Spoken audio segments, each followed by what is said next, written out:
안녕하십니까, 윤영석 목사입니다. 저희 교회는 올해부터 숲과나무 프로젝트를 실시하고 있는데요, 11월 1일부터 12월 14일까지 진행되는 사사기 큐티 묵상을 돕기 위한 사사기 산책, 지금부터 바로 시작하겠습니다. 먼저 사사기 묵상을 돕는 책들을 여러분에게 추천하고 싶습니다. 첫 번째 책입니다. 짠! 바로 엑스포지멘터리 사사기입니다. 이 책은요, 백석대학교 신약대학원 구약학 교수이신 송병현 교수님께서 쓰신 책입니다. 특별히 송병현 교수님은 구약 전체적으로 많은 좋은 주석들을 집필하셨는데요, 특별히 이번에 사사기 산책을 준비할 때 많은 도움을 받았습니다. 두 번째 책입니다. 바로 바이블 클래스 역사서 편입니다. 이 책은 세물결 플러스 대표이신 김요한 목사님께서 쓰신 책인데요, 이 책에는 사사기를 이해하는 데 필요한 많은 내용들을 구체적인 표로 만들어서 많은 정보를 제공하고 있어서 여러분에게 추천하겠습니다. 네! 세 번째 책입니다. 이 책은 바로 역사서 결론, 빅터 해밀턴 교수님 쓰신 책인데요, 이 책은 바로 여호수아서부터 에스더서에 이르는 역사서 전반에 대한 내용들을 간략하게 소개하고 있기 때문에 여러분에게 추천합니다. 네 번째입니다. 이 책은 바로 내러티브로 읽는 사사기입니다. 안양대학교 구약학 교수이신 박유미 교수님께 쓰셨는데요, 교수님은 특별히 사사기를 전공하신 교수님입니다. 특별히 여성 신학자로서 사사기서에 드러나 있는 여성들의 활약에 대해서 잘 우리에게 소개하고 있기 때문에 여러분에게 추천합니다. 마지막입니다.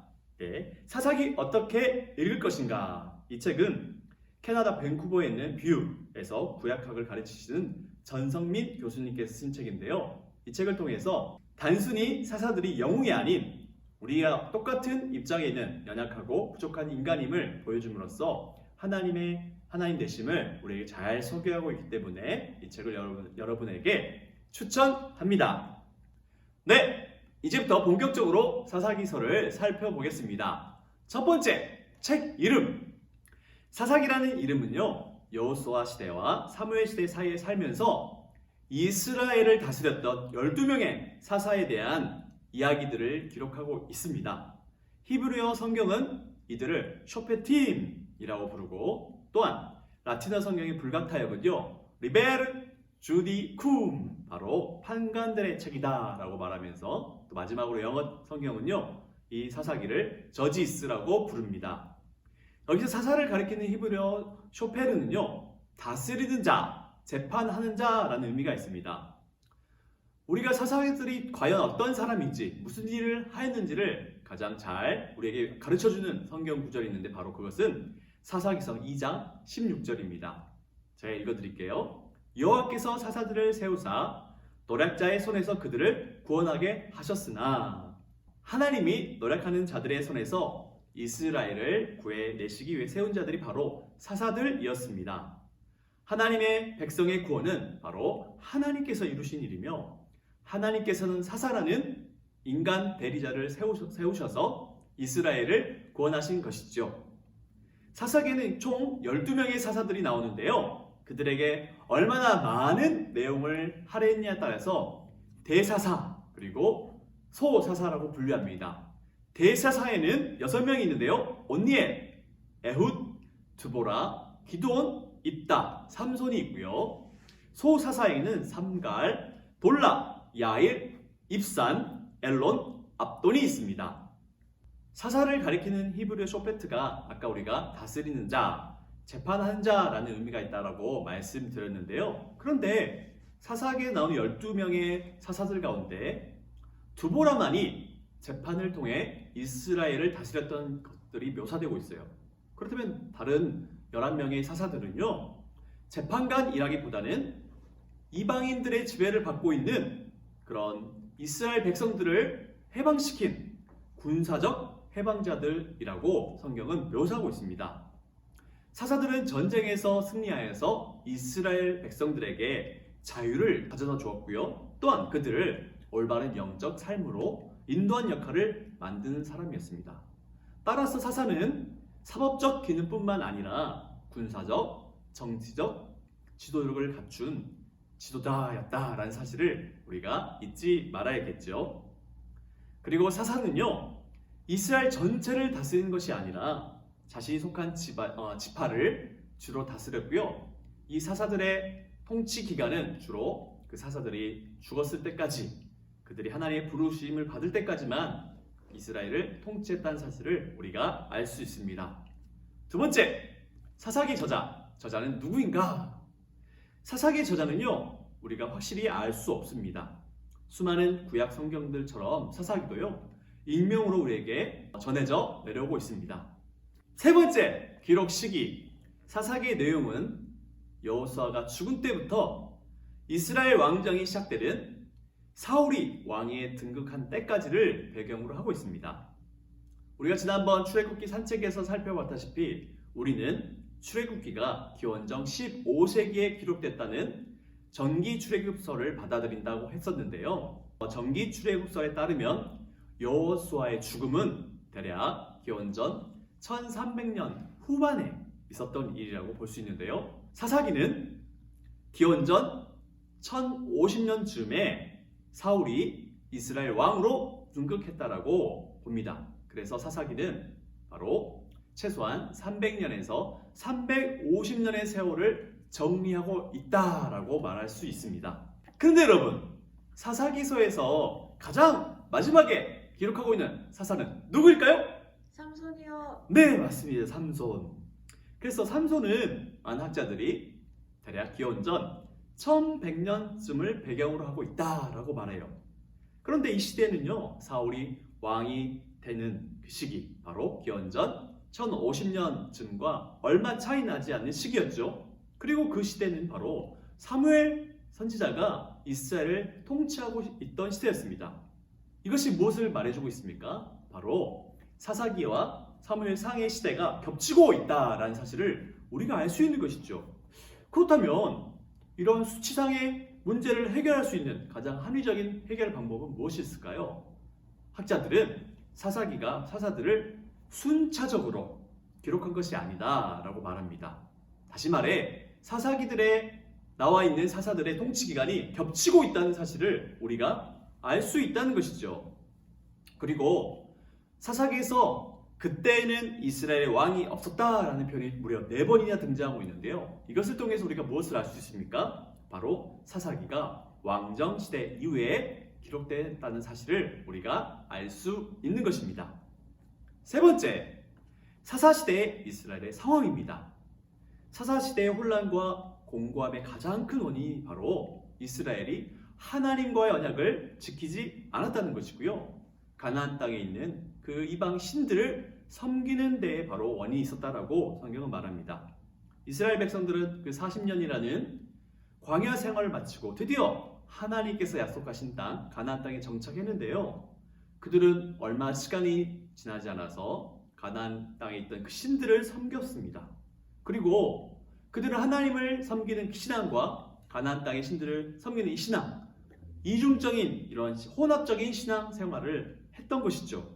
그렇기 때문에 그 이후로 하나님의 징계를 받아서 그들은 이방 민족들에게 압제와 그런 지배를 받게 된 것입니다. 사사기는 그 이스라엘 역사가 시간이 지나면 지날수록 더 하강, 아래로 떨어지는 그런 암울한 상황이었음을 우리에게 묘사하고 있어요. 그리고 이 사사기 저자는 문제가 있는 사사일수록 이런 상황, 이런 암울한 상황을 더 상세하게 기록함으로써 강조하고 있습니다. 그리고 이 사사기의 전반부보다 후반부로 갈수록 사사들의 이야기가 길어지는데요. 이것은 바로 시간이 지날수록 사사들과 이스라엘이 망가져가고 있음을 이 사사기의 저자가 강조하고 있다는 사실을 우리가 기억해야 됩니다. 네 번째, 사사기의 구조입니다. 사사기 큰 틀은요, 3개로 구분할 수 있습니다. 바로 서론, 그리고 본론, 그리고 결론인데요. 또 이 첫 번째 서론은 2개의 서론을 가지고 있고 마지막 결론도 2개의 결론을 가지고 있는데요. 이 2개의 서론과 2개의 결론이 또 내용이 이어지고 있다는 사실을 우리가 사사기 구조를 통해서 볼 수 있습니다. 첫 번째 2개의 서론 가운데 첫 번째 서론은 역사적 서론입니다. 정복의 성과 그리고 실패에 대해서 기록하고 있고요. 두 번째 서론은요, 신학적인 서론입니다. 이스라엘 백성들이 하나님을 배반한 내용들을 기록하고 있어요. 그리고 가운데 있는 본론은요, 하나님께서 그 12명의 사사를 세우심으로 말미암아 이스라엘 백성들을 그 어려운 암울한 상황 가운데서 이방 민족들의 지배 가운데서 해방시켜 주신 사건들을 자세하게 기록하고 있고요. 마지막 결론 부분, 첫 번째 결론은 그 이스라엘의 종교적 부패에 대해서 기록하고 있고, 마지막 그 이스라엘의 사회적, 정치적 부패를 기록하고 있습니다. 그래서 서론에서 첫 번째 역사적 서론에서 정복의 실패에 대해서 기록했다면, 그것이 마지막 이스라엘의 사회적, 정치적 부패와 이어지고요. 또한 서론에서 하나님을 배반한 이스라엘에 대해서 고발하고 있다면, 그것이 마지막 이스라엘의 종교적 부패와 또 연결되어 있는 이런 구조를 가지고 있는 것이죠. 다섯 번째, 사사기서 내용입니다. 이제 구체적으로 사사기 내용을 살펴볼 텐데요. 처음에 말씀드렸다시피 두 개의 서론에서는 이스라엘 가나안 정복 실패에 대해서 기록하고 있습니다. 역사적 서론에서는 여호와의 죽음 이후에 정복 전쟁의 결과에 대해 다루고 있는데요. 안타깝게도 그 정복은 실패했죠. 그리고 그 실패에 이어서 이스라엘은 퇴락의 길을 가게 될 것임을 또한 묘사가 하고 있습니다. 하나님께서는 가나안에 있는 일곱 족속들을 완전히 다 쫓아내고 멸하라고 말씀하셨지만, 이스라엘 백성들은 그들과 함께 살게 되므로 동거하게 되었고, 결국 그들과 닮아가는 동화의 모습을 보여주고 만 것이죠. 결국 그들은 하나님의 심판을 받게 되고 마는 것입니다. 그리고 그들은 그들과 함께 동거하고 동화됨으로써 가나안 땅의 사람들이 믿었던 가나안의 신들을 믿게 되는 그런 안타까운 배교의 역사가 기록되고 있습니다. 그런데요, 사사기 전체를 해석하는데 중요한 틀을 바로 사사기서 2장 10절에서 23절까지 우리에게 보여주고 있는데요. 여기 짠! 제가 준비한 표를 보시겠습니다. 첫 번째, 이스라엘이 하나님 보시기에 악을 행합니다. 그래서 두 번째, 그 결과에 의해서 이스라엘 백성들은 하나님의 징계를 받게 되고, 하나님께서 보내신 이방 민족들을 통해서 박해를 받게 됩니다. 그리고 세 번째 어떻게 됩니까? 박해를 받게 된 이스라엘 백성들이 하나님 앞에 울부짖으면서 부르짖으며 회개를 하고 도움을 청하죠. 그리고 네 번째, 하나님은 그들의 음성을 들으시고 사사들을 보내주십니다. 다섯 번째, 그래서 하나님께서 보내신 사사들로 말미암아 이스라엘들은 해방을 받게 되고 그 땅에 평화가 임함으로써 큰 사사기 전체를 해석하는 틀을 우리에게 제공하고 있습니다. 두 번째, 본론 부분입니다. 사사기서 3장 6절에서 16장 31절까지의 말씀인데요.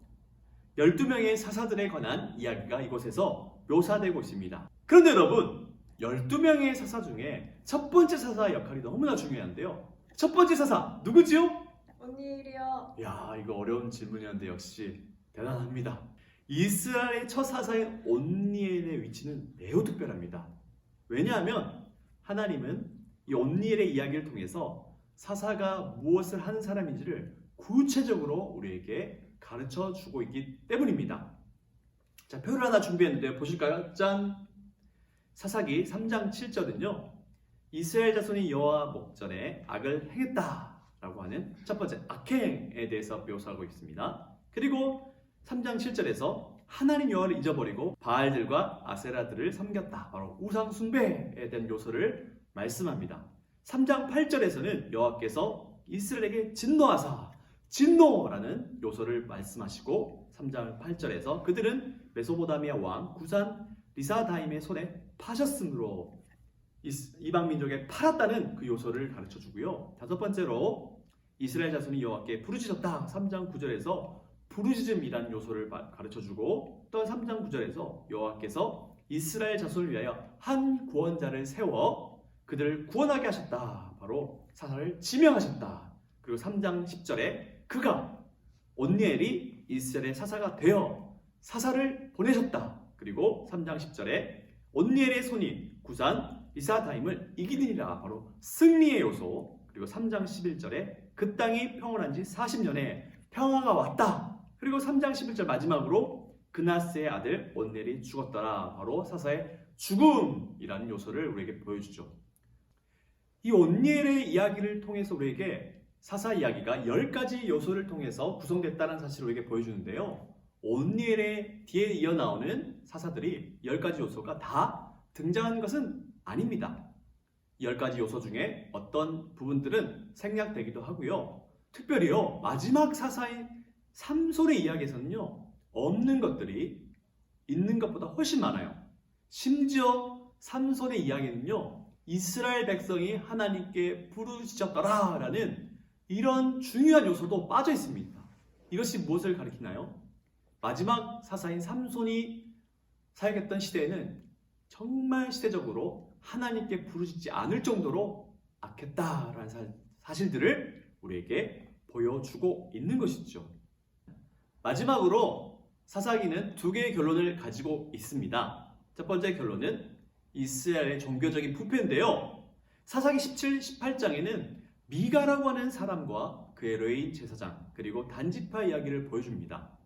미가의 어머니는요, 신상을 만들어 여호와께 바치고요. 미가는 복받기 위해 레위 제사장을 임의로 세웁니다.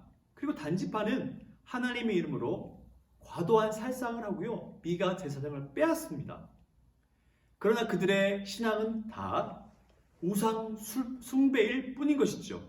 그들은 제대로 된 하나님을 믿는 신앙이 아니라 단지 자기 소견에 옳은 대로 행할 뿐인 것이죠. 그리고 마지막 결론, 이스라엘 정치적 사회적 부패는요, 사사기 19장부터 21장에 기록되고 있는데요. 사실 여러분, 사사기 19장부터 21장의 이야기는요, 역사적인 순서에 의하면 오히려 사사시대의 가장 초창기에 일어난 일을 기록하고 있는 것이에요. 그런데 왜 사사기 제일 마지막에 이것이 위치하고 있을까요? 그것은 뭐냐면 사사기 저자가 사사기 시대가 이렇게 타락하고 암울했다는 사실을 강조하기 위해서 제일 마지막 부분에 이 이야기를 기록하고 있는 것입니다. 사사기 19장부터 21장에서는요, 한 레위인이 행음하고 친정으로 도망한 첩을 데려오는 중에 베냐민 사람들에 의해서 그 첩이 잔혹한 성폭행으로 죽임을 당하는 안타까운 일이 기록되고 있어요. 그 끔찍한 악을 고발하기 위해서 레위인은요, 자기의 첩에 머물려 12조각으로 쪼갠 다음에 이스라엘 각 지파로 보냅니다. 그 결과 베냐민 지파와 이스라엘 나머지 지파들 간에 전쟁이 일어나죠. 결국 패배한 베냐민 지파는 완전히 멸절 위기에 처하게 되고요. 이런 상황에서 이스라엘 지파 연합은 이 베냐민 지파를 보존하기 위해서 이 지파의 생존자들이 실로에서 여호와의 절기를 지키는 여자들을 겁탈하도록 허용합니다. 사사기 전체를 통해서 이런 타락이 반복되고 오히려 그 타락이 점점 더 심해지고 있는 상황을 우리에게 묘사하고 있는 것이죠. 여기서 우리가 잊지 말아야 될 것은 바로 사사기 마지막 구절에 그때는 이스라엘 왕이 없으므로 사람마다 자기 소견에 옳은 대로 행했다라는 이 묘사를 통해, 이 구절을 통해서 하나님께서 진정한 지도자인 왕에 대한 소망을 통해서 현실의 어둠을 물리칠 것이라는 것들을 우리에게 기대하게 하시는 것이죠. 여섯 번째, 이제 마지막입니다. 신학적인 주제들에 대해서 살펴볼 텐데요. 첫 번째 주제입니다. 바로 약속의 땅에서의 실패입니다. 사사기에서 땅은요, 매우 중요한 위치를 차지하고 있어요. 사사기의 초점은 이스라엘이 왜 그 하나님 약속한 가나안 땅을 완전히 소유하지 못했는가예요. 그 이유가 무엇입니까? 바로 하나님과의 언약을 이스라엘 백성들이 지키지 않았기 때문에 그 불순종의 결과로 인하여서 하나님의 약속한 땅을 완전히 소유하지 못했다라고 사사기는 우리에게 말씀하시는 것입니다. 심지어 그들은요, 그 땅을 차지하지도 못했지만, 뭔 소리죠?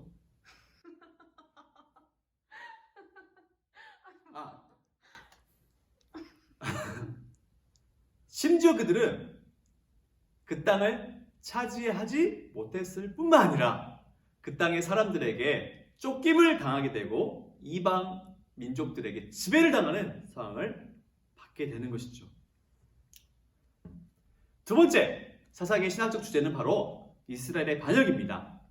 신명기에 따르면 이스라엘이 하나님께 순종하고 그 계명들을 지키면 그들과 하나님께서 함께 하시고 승리를 주시겠다고 약속하죠. 그런데 이스라엘은 실패하고 오히려 가나안 부족들과 동거하고 그들과 동화되고 그들이 믿는 신을 따르게 되는 그런 타락의 길로 가게 되죠. 그래서 학자들은 특별히 이 이스라엘들의 타락이 반복되는 이 타락의 구조를 가리켜서 나선현 타락이다 라고 얘기해요. 이 말이 무엇인지 설명을 해드리면요, 학자들은 이스라엘 타락의 과정들을 잘 살펴보니까 나선현 하강 구조 혹은 하양 나선현 구조를 갖추고 있다라고 말합니다. 표를 보실까요? 짠! 보시면 죄, 징계, 부르짖음, 구원, 평화가 계속해서 반복하는 이 사이클을 우리에게 보여주는데 이것이 어떻게 됩니까? 점점점 어디로 향하고 있나요?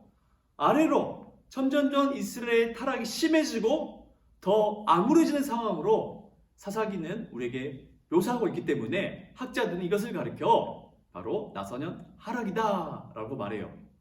그래서 사사기의 본론 부분인 이 사사기 3장 7절에서 16장 31절에서는요, 이 타락의 반복되는 사이클이 무려 6번이나 반복되고 있고요. 하나님은 이들의 반복되는 타락, 점점 심해지는 타락에도 불구하고 이들을 구원하시는 신실하신 하나님이라는 사실을 우리에게 보여주고 있는 것이죠. 세 번째, 사사기의 주제는요, 바로 여호와의 영입니다. 사사들이 전쟁에 나설 때마다 여호와의 영이 그들에게 임하는 경우가 많았습니다.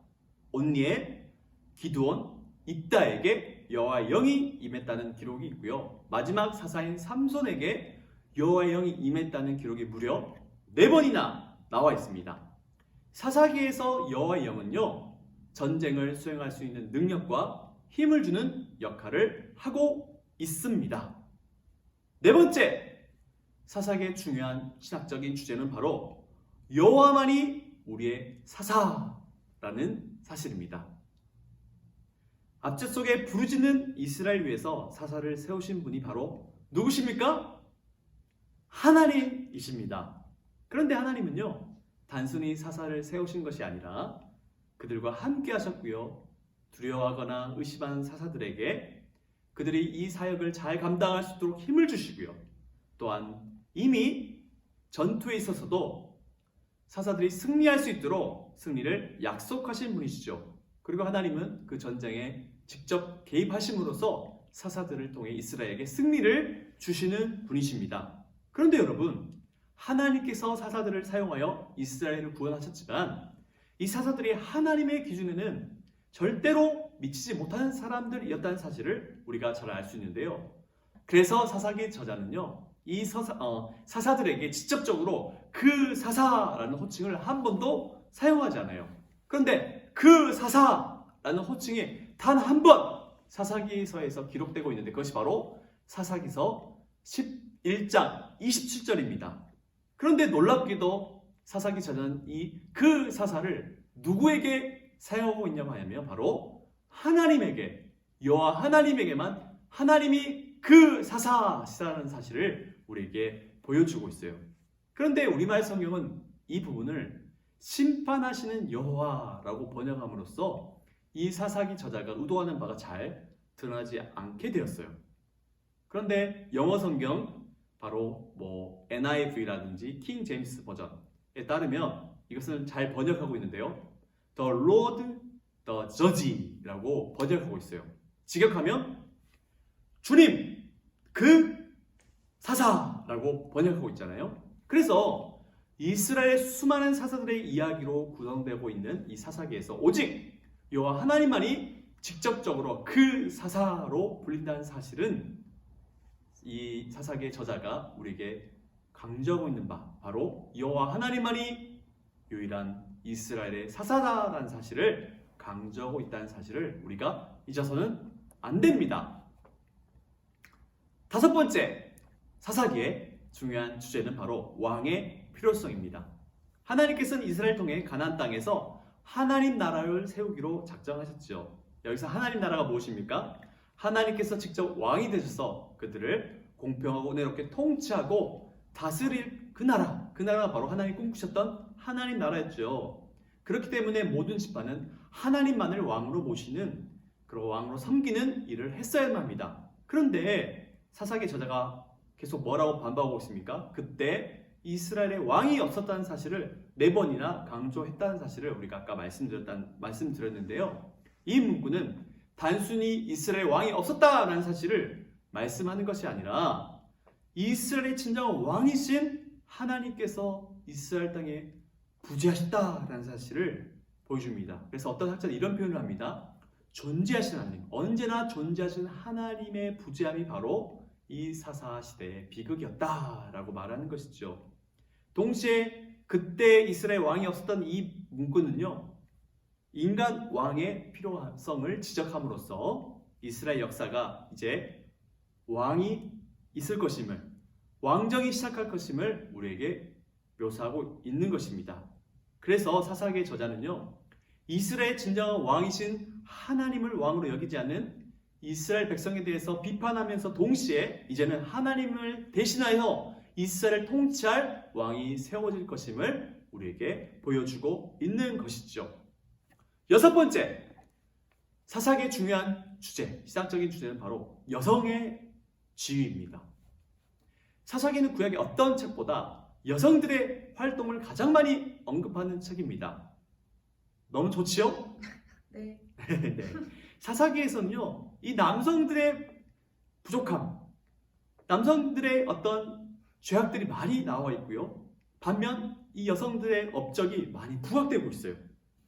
저자는 이런 묘사를 통해서 당시 남성들의 무능함을 묘사하면서 비난하면서 동시에 이 여성들이 시대적인 어려움을 극복한 그 활약에 대한 정당성을 우리에게 부여하고 있는 것이죠. 예를 들어 갈렙의 딸 악사는 친정 아버지께서 자신 남편 온넬이 얻어내지 못한 땅을 얻어내죠. 그리고 드보라, 위대한 드보라, 사사기에 유일하게 재판 등의 법적인 절차를 통해서 이스라엘 백성들에게 하나님의 뜻을 밝혀주는 역할을 했죠. 그리고 야엘은요, 시스라를 죽임으로써 이스라엘 찬양을 한 몸에 받습니다. 또한 형제를 70명이나 죽이면서 왕이 된 아비멜렉은 한 여인이 던진 맷돌에 의해서 죽임을 당하죠. 그리고 입다의 딸은 아버지의 어리석은 맹세, 서원이 지켜지도록 자신의 생명을 내놓습니다. 그리고 에브라임 산악의 지역에 살았던 레이 사람의 첩은요, 남편의 생명을 대신해 희생을 당합니다. 이외에도 삼손의 아내들은 삼손의 몰락에 매우 중요한 역할을 합니다. 이와 같이 신학자들은 이러한 사사기서에서 보여주는 여성들의 묘사를 통해서 그 사회와 하나님과의 관계를 나타내는 하나의 지표가 될 수 있다라고 우리에게 말합니다. 이 말이 무엇이냐면, 사회가 건강할수록 여성의 인권과 역할이 안정되어 묘사되고 있고요. 사회가 타락할수록 여성의 인권과 지위와 역할이 짓밟힌다는 사실을 우리가 알 수 있는 것이죠. 그렇기 때문에 오늘날 한 사회가 얼마나 건강하지 않냐는 지표는 바로 여성에 대한 인권, 여성에 대한 역할, 여성에 대한 지위가 어떻게 사용되고 있는가를 보면 알 수 있다라고 말하는 것입니다. 여러분, 드디어 마지막 7번째 사사기의 신학적 주제, 바로 하나님의 신실하심입니다. 사사기는 사사시대에 매우 타락하고 어두웠던 정치와 영적 현실을 우리에게 적나라하게 묘사하고 있습니다. 그럼에도 완전한 혼란, 전적인 타락으로 빠지지 않았던 유일한 이유가 하나 있죠. 바로 이스라엘의 배신에도 불구하고 끊임없이 이들에게 자비를 베푸시는 하나님의 신실하심입니다. 하나님은 이스라엘이 계속적으로 나선형 추락을 통해 점점 더 큰 죄악으로 빠져 들어감에도 불구하고 그들에게 지속적이고 반복적인 은혜를 베푸시고 그들을 구원하셨습니다. 하나님은 그들의 신음소리, 울부짖음, 부르짖음을 들을 때마다 사사를 보내주셨습니다. 하나님의 백성의 이 불순종은 하나님의 계획을 결코 좌절시키지 못했던 것이죠. 사사들이 원수들의 손에서 이스라엘을 구하지만 이 사사들을 세우신 분은 바로 하나님이었음을 우리가 잊지 말할 것입니다. 사사들 모두가 위대한 믿음을 가진 영웅은 절대 아니었던 것이죠. 사사들은 오히려 정말 부족하고 심지어 하나님 앞에서 죄를 저지른 부족한 사람이었습니다. 하나님의 은혜는 사사든 이스라엘든 관계없이 그 모든 인간의 죄보다 큽니다. 하나님은 자신의 뜻을 성취하시기 위해 죄 많은 인간들을 사용하시는 것이죠. 여러분, 드디어 결론입니다. 사사기는 여호수아가 죽은 이후부터 이제 사울 왕이 등극할 때까지 역사를 우리에게 보여준다라고 서두에 말씀드렸는데요. 그런데 여러분, 여호수아 이름 뜻이 무엇입니까? 바로 하나님께서 우리를 구원하신다라는 뜻입니다. 그리고 우리가 잘 알다시피 이 땅에 오신 그 예수라는 이름도 바로 하나님께서 우리를 구원하신다는 뜻입니다. 여호수아, 하나님께서 우리를 구원하신다는 그 여호수아 죽고 나서 사사시대에는 엄청난 암흑시대, 타락시대, 가장 이스라엘에서 어두웠던 시대가 오게 되는 것이죠. 그리고 하나님은 인간 사사를 보내심으로써 이 땅을 구원하실 것을 말씀했고요. 우리가 사사기 11장 27절 통해서 그 사사, 하나님만이 참 사사시며 그 하나님이 이 땅 가운데 우리를 구원하시기 위해서 예수 그리스도를 보내주실 것을 이 사사기를 통해서 우리에게 미리 예표하고 있다는 사실을 우리가 결코 잊지 말아야 할 것입니다. 그러므로 여러분, 인간 지도자는요 부족하고 또한 인간 지도자는 영원한 우리에게 승리와 구원을 줄 수 없다는 사실을 기억하면서 영원한 참 사사신 하나님, 그리고 우리의 영원한 구원자 되시는 예수 그리스도를 붙드시는 그런 우리의 믿음이 필요한 것이죠. 이것으로 사사기 산책을 마치겠습니다. 여러분에게 사사기 산책이 여러분의 묵상에 조금이나마 도움이 되기를 기대하겠습니다. 감사합니다.